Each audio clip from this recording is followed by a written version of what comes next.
ఎంతకాలం ఈ లోకంలో ఉంటాడో అంతకాలం నిలబడిపోతుంది.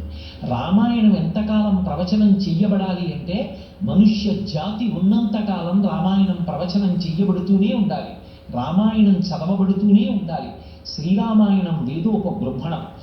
వేదం చదువుకోకపోతే ఒకవేళ చదువుకోకపోయి ఉండవచ్చు, కానీ ఒక పని చెయ్యవలసి వస్తే ఈ పని చెయ్యాలా చెయ్యకూడదా, ఒకవేళ చెయ్యవలసి వస్తే ఎలా చెయ్యాలి అన్న అనుమానం వస్తే శ్రీరామాయణంలో ఈ సందర్భంలో రాముడైతే ఏం చేసి ఉన్నాడు అన్నది పరిశీలనం చేస్తే అదే పని మనం కూడా రాముడు చేసినట్టుగా చేసేయచ్చు.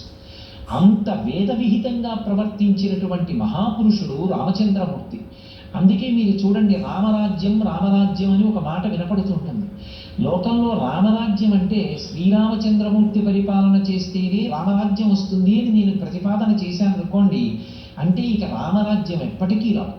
మళ్ళీ రామావతారం వస్తేనే రామరాజ్యం వస్తుంది.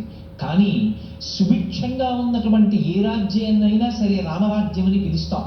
ఎందుచేత అంటే రాముడు పరిపాలన చేసేటప్పుడు దేన్ని ప్రమాణంగా చేసుకున్నాడు అంటే శాస్త్రాన్ని ప్రమాణంగా చేసుకుని పరిపాలన చేశాడు. శాస్త్రాన్ని ప్రమాణంగా తీసుకుని